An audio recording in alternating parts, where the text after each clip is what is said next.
We need to go stop that pie lady. We know for a fact that she's grinding up orphan bones to make her pies. Episode 21, Dangers in the Mist. Welcome to Echoes of Elsewhere. This is a story about people caught between two worlds, the modern, gothic shadows of New Eden and the dark, oppressive nightmare of Barovia. I'm Keith, your GM, your keeper of secrets. I'm Edie Jones. I'm playing Rax Koshak, a dragonborn bard, and somewhere in the back of his brain is a very confused artist named Vince. I'm Leah Skye. I'm playing Blake Emberlich, and she has secrets. I'm playing Professor Gregor, and he's getting way too into this Renaissance fair. I'm Tony Keone. I am playing Elliot Knight, the inventor of the most advanced AI ever created. Last week, we solved the mystery, everyone. I think it deserves a big round of applause. We figured out who took those circus performers and where they went. We found this out by getting invited to the mysterious traveling caravan of Mistress Eva, and she told us when we asked, which was really, as far as ways of solving a mystery goes, it's one of them. She also read our cards, told us our future, and nearly blinded us with the sheer presence of magic. You walk out of the tent. It's only maybe noon. It's been literally less than 24 hours since you first went to the circus in New Eden. And you find yourself in Barovia in this Vistani camp. Madam Eva behind you. The sun is coming down through the mist, but the mist is thick and dense. And away from the trail into the forest, there's parts where it is chokingly dense. You find yourself here with Ireena, and you have a mission ahead of you. You are to escort her to the village of Vallaki. There at the Church of St. Andros, you believe she will be safe from the lord of the castle, the count, who has been harassing her, who has bit her twice already. Who knows what will happen when she's bitten the third time. You're on the edge of the Tesser pools, a small lake. The river Ivlis flows past. There's a dense forest to the west. You know that if you get back on the main road, you can find your way back toward Vallaki, and you will come close to the windmill, the orphanage, the one run by the infamous pie lady. But right now, you're just standing at the edge of the tent. The air is fresh, surprisingly fresh from being in the tent where incense has been burning, candles have been burning. What do you want to do? We need to go stop that pie lady. We need to go stop that from happening. That we now know for a fact that she's grinding up orphan bones to make her pies. We cannot allow that to stand. Where is Ireena? Ireena is about 5 feet from you. She's walked out of the tent. Okay. And she looks shaken as well. I think we all do to a certain extent because of what we've heard from that in the tent and what's been revealed. I think we're all a little bit freaked out. I want to get out of here too, but if we know that this windmill is dangerous, maybe it's a little bit above our pay grade. I'm no good in a fight. I don't know. You sure you're no good in a fight? Or it seems like there's maybe something in you that's better in a fight than your human self. Maybe, but it sounds like that windmill's dangerous. I don't know how those old ladies are surviving in this messed up world, but I bet it's because they're pretty powerful. Blake and Elliot looks like directly into your eyes, and he says, if it's dangerous for us, what about those orphans? Exactly. Yeah. Okay. If anything, maybe we can just get out, take them with us. Maybe we don't have to fight. If we can distract the bad guys and get the orphans out of there, then that's a solution. I don't know about above our pay grade, but it is worth considering what we would do with a large group of orphans, assuming we can rescue them.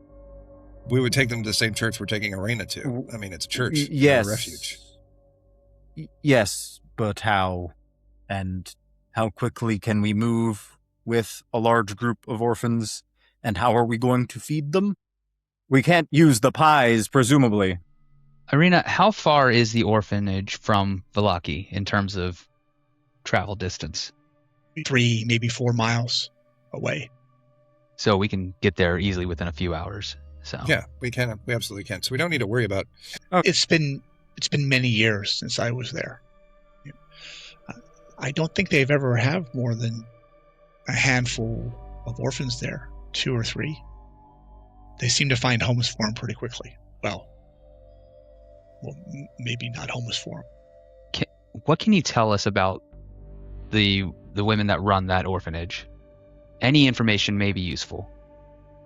There are 3, a mother and 2 sisters. It's been so long since we've been there. Morgantha is the one that you often see going through Barovia, ringing her bell, knocking on doors, selling the pies.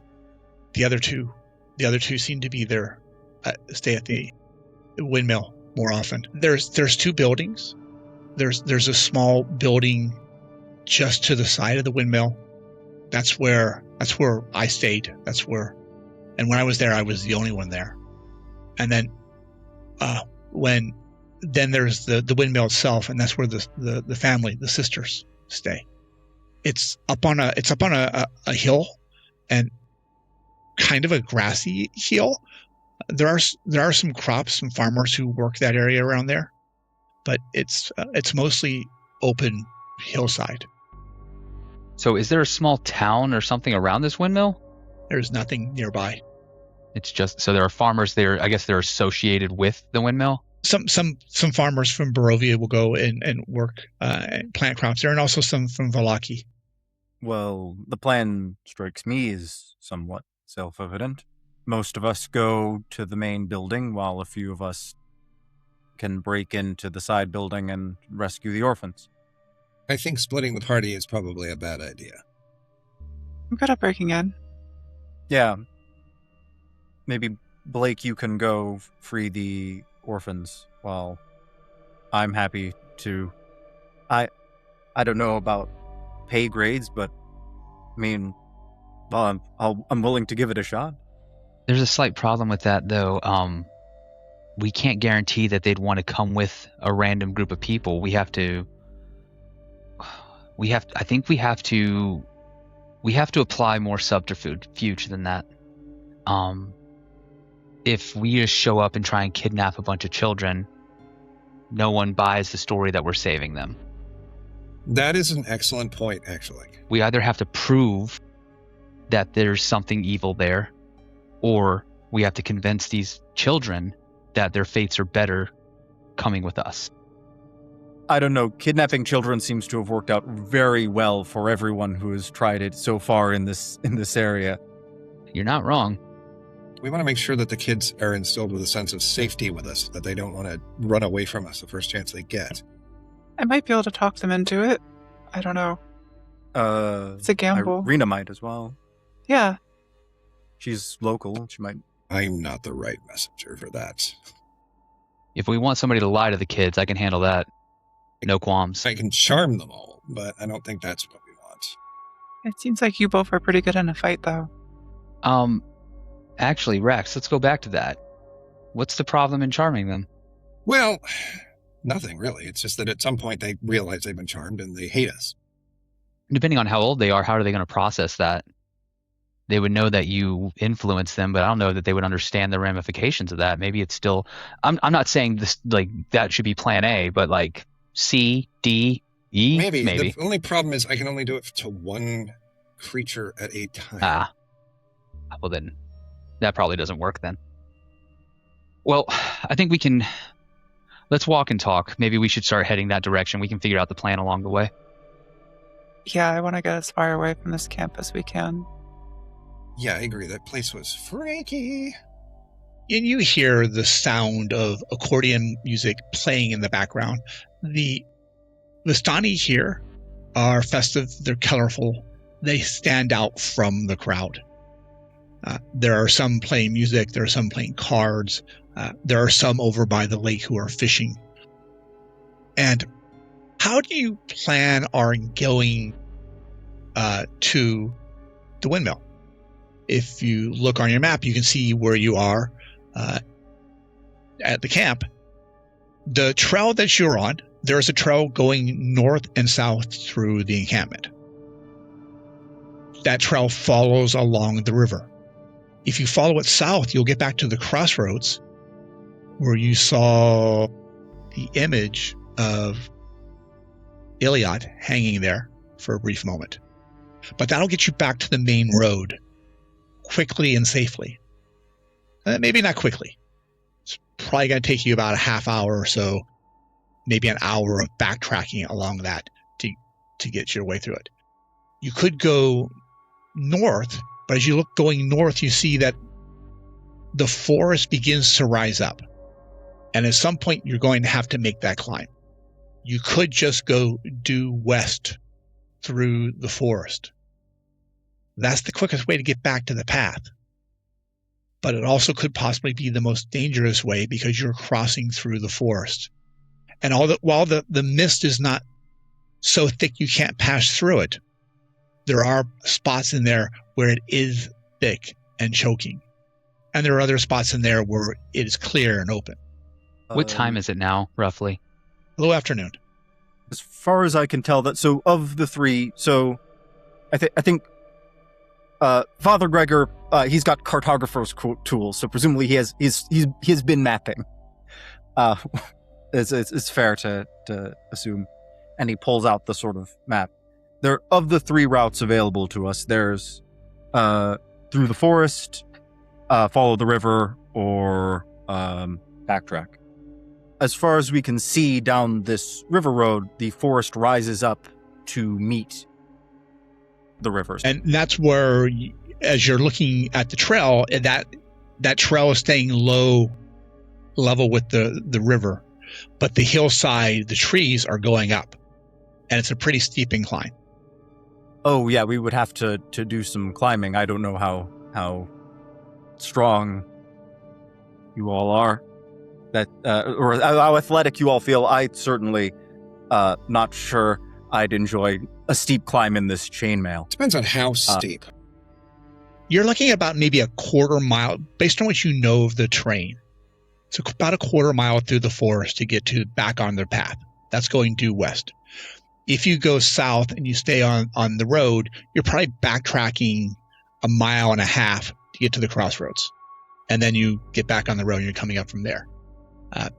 If you decide to circumvent the forest and go south, you're probably only going a little bit less than a mile before you get to the edge of the forest, and you're just crossing across some hillsides, some grassy hillsides.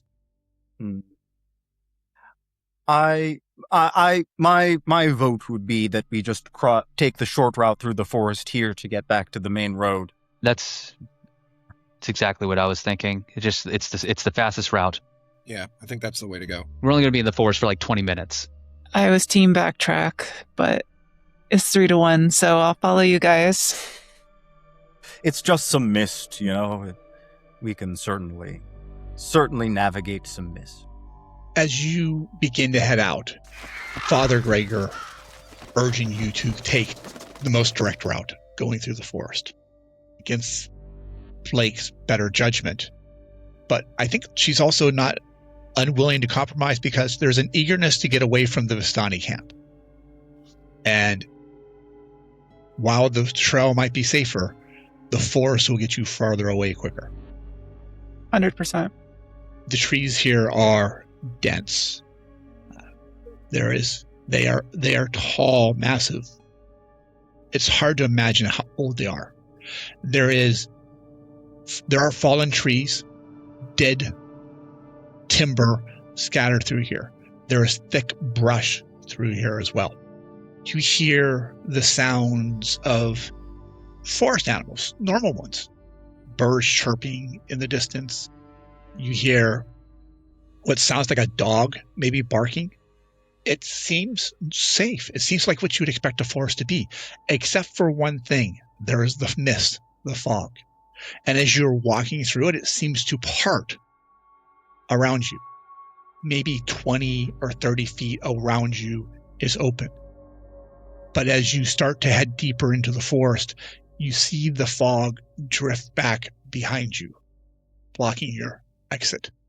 The moment I notice that, I immediately just, every now and then, mark a tree, just as we're walking. That's a good idea. Like a dog or with a piece of chalk? Do you have chalk? With the dagger that I have. Professor Gregor brought chalk, but I think he'll give you chalk if you want chalk. Yeah, I got a dagger. I'm just Okay. cutting in some notes. Professor Gregor has his cartography tools out. He's trying to map this area. We also have cartographer's tools. I would like one person who was engaged with the woodcutters at the bridge. You can decide who that's going to be. I'd like you to make an insight check. Trying to think of who was engaged with the woodcutters. I feel like, did I talk to them? You definitely talked to him. Yeah. Yeah. Yeah. So I can do it if somebody wants to. Is there a help action that can get thrown on this? There is not. Okay. This is more of a reaction on your part as opposed to a planned event. All right. Let's find out. An 8. An 8. So as you are cutting through this, you recall that the woodcutters at the bridge were collecting all of the scrap wood. Like they were collecting the scrap wood and dragging it out to the bridge. So if you decide like you need to get some extra cash and you're already carrying like a little bit of firewood, if you had a way to carry more firewood, you could possibly have a money source getting into Vallaki as opposed to showing up relatively broke, which I think most of you are relatively broke. Indeed. Yeah, and I don't know how the economy works here. Elliot does not. So he's got 65 gold on him, has no clue what the context of that is. That could either be absolutely nothing or it could be a ton. I'll say that out loud, just like if I don't know about you all, but I'm not sure how money necessarily works here. I did notice that I have this little satchel and I open it up. It's got a bunch of gold coins in it. I also have 51 of those. I show my satchel as well. Father Gregor opens up his little coin purse. There is a single silver coin sitting in it. He just puts it back in. Okay. Starting to build up some context here. I'll give you one more point of context. You took the coins from the donation box in the church. It was about 20 gold pieces worth of scattered coins. Really wish you guys hadn't done that. So you have about 3 times what was in the donation box. Okay. And I mean, Rax, I get what you're saying. However, I will also point out that one of our biggest clues came from us taking those coins. Yeah.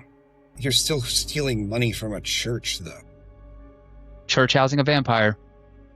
Why did you steal the coins? We took them as evidence. We're on official Evidence for what? evidence. It became evidence of Strahd in our world. So Yes, but that was the coin attached to the ghoul. Iliot had a gleam in his eye. Yeah, that sounds like Iliot. I would say don't spend them and give them back. You at least got the book, right? yeah, we got that too. Well, thank goodness. We pretty much Okay. cleaned house. He sounds a little bit more excited in his voice. There is a crashing sound in the forest in front of you. Oh, Something heavy is moving through it, fast. It's not alone. There's a grunt. There is a cry of pain, There is the sound of branches snapping. You're not going to have to roll perception on this because it's loud. There's no attempt on this to try and be quiet.